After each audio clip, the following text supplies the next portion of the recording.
If you've been playing much Apex in the past year, then I'm pretty sure this legend needs no introduction to you. Seer, since his release in December 22, has become a meta-defining legend that no organised team can live without. He provides precise info on the enemy's position in a way that no other recon legend can currently compete with. So let's take a look at the ins and outs of his kit.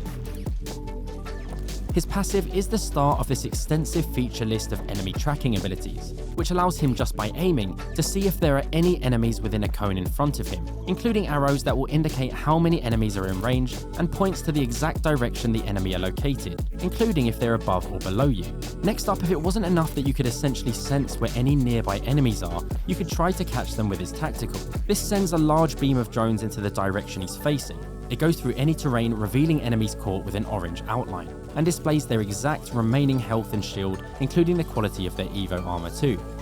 Additionally, it will interrupt important actions such as healing and revive attempts, as well as silencing the enemy briefly, causing them to be blocked from using abilities. And last but not least, if it wasn't enough that you could see where nearby enemies were through walls just by looking towards them, and seeing their exact outline and health with a scan, then his ultimate might be that juicy cherry on the top. Seer throws out a spear which expands out of it a dome capable of tracking any enemies that are travelling within it, giving you and your team the best chance of peaking damage on them or out-rotating their movement.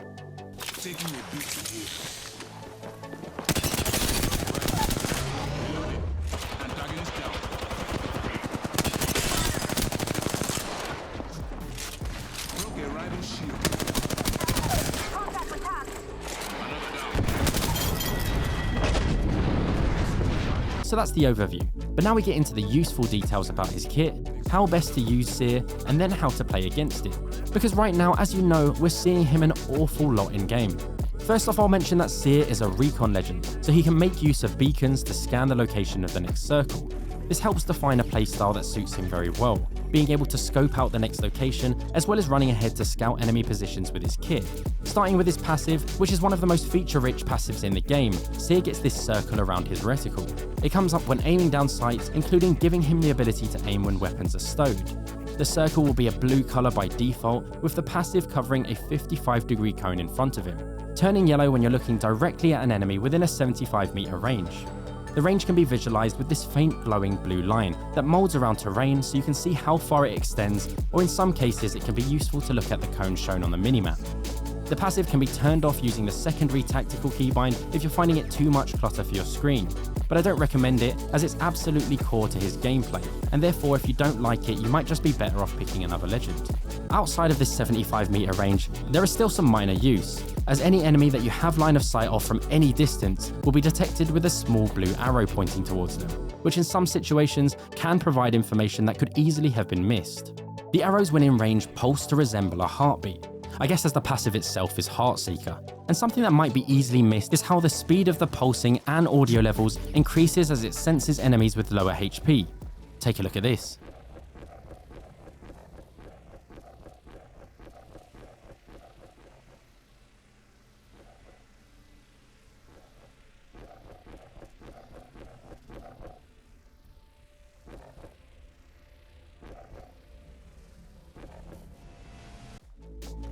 To complement this passive, Seer's tactical grants that extra bit of detail about your opponents if you can catch them within its 8-meter wide beam. If caught, they'll be revealed for 8 seconds and it has a 30-second cooldown. You can hold the button down, which allows you to make use of your passive while having slightly impaired movement speed. If enemies are hunkered up in one spot, you want to aim dead center on them. However, due to the slight wind-up time of around 1.5 seconds, for mobile enemies you'll want to get used to casting a leading shot in the direction they're going. When hit, an enemy will get a warning on their screen reading micro drones detected, as well as some particle effects, all to let those enemies know that they're probably about to die. As I mentioned, this tactical can interrupt healing and reses, but it actually works on anything channeled, including Pathfinder's grapple and Valk's ult preparation too. The silence it puts on the enemy lasts 1.25 seconds, and the ability gives you the assist if they die when you'd scanned them, even if you did no damage, so it really does it all. Finally, Seer's ultimate throws out this item with 135 HP, so pretty vulnerable to gunfire, and it expands a dome from it reaching a 65-meter radius, showing one of these orange markers on enemies when moving within the dome. However, being in the air, crouching, crouch walking, or standing still will grant them immunity to this detection. It will last for a long 30 seconds and has a recharge time of 2 minutes.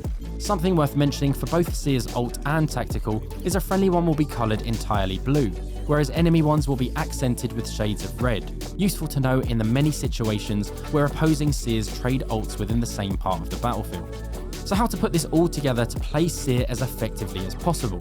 Fortunately, I feel like the legend design makes his ability synergies pretty clear.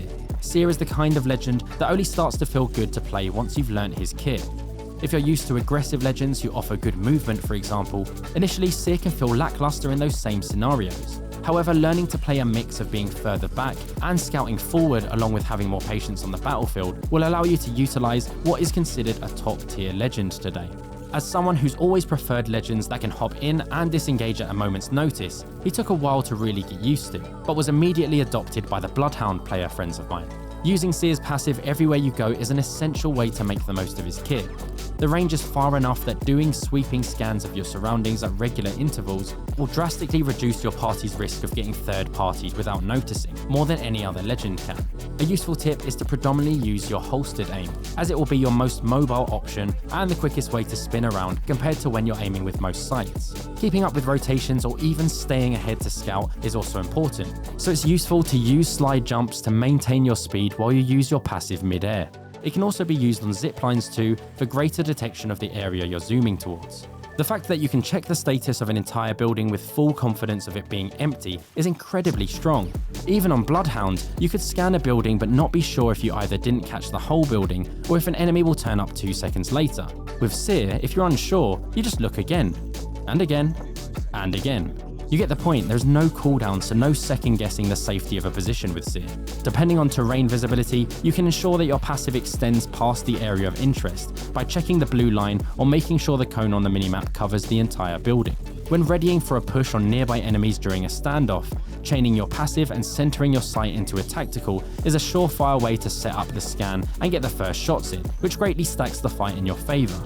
But consider also using it to conclude the fight instead, like waiting until you've downed an enemy, to interrupt the res, guaranteeing hitting your tactical and therefore reducing the risk of losing the gunfight. It's very easy and common for new Seer players to throw out their tactical, well, just whenever they spot an enemy, or just whenever they fancy it, but you can get so much more out of the cast if you utilise its interrupt, or can follow up on using it with a purpose. If the last circle is almost upon you, then consider saving your ult a little longer for that final closeout.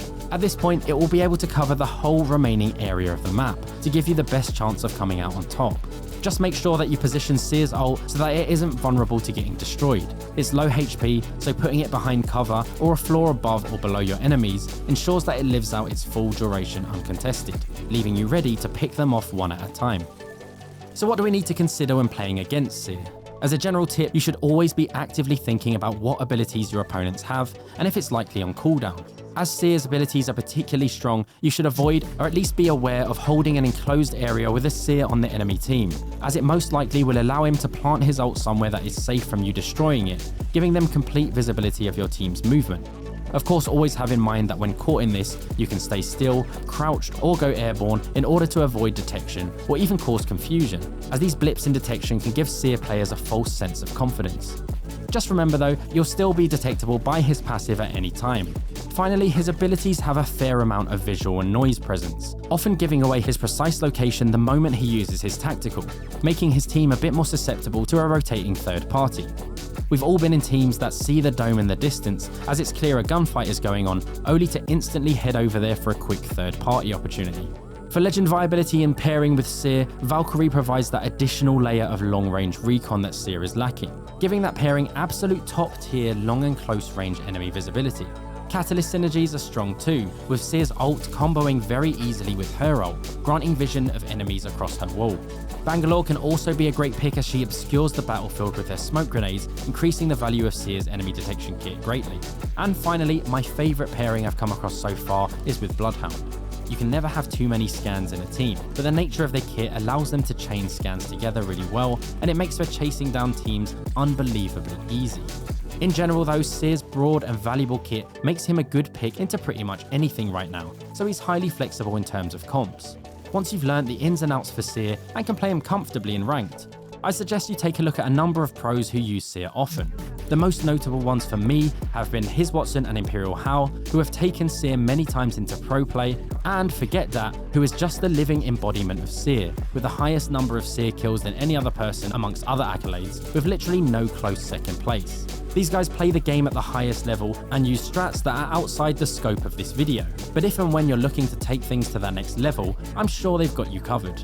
Well, thanks for watching. I hope this has been useful for everything you need to know to play Seer. His presence in Apex has been mixed due to the sheer strength of his kit and the shift to the more scan-based meta that came from his arrival. But if given the time to learn to play around his lack of mobility, if like me that's what you're more used to, he's an absolute monster that I've gotten so used to I'm not sure I can go back to my old aggro playstyle. But ultimately, just remember, we play games for fun, so if it stresses you too much, cool off, touch grass, and when you play to win.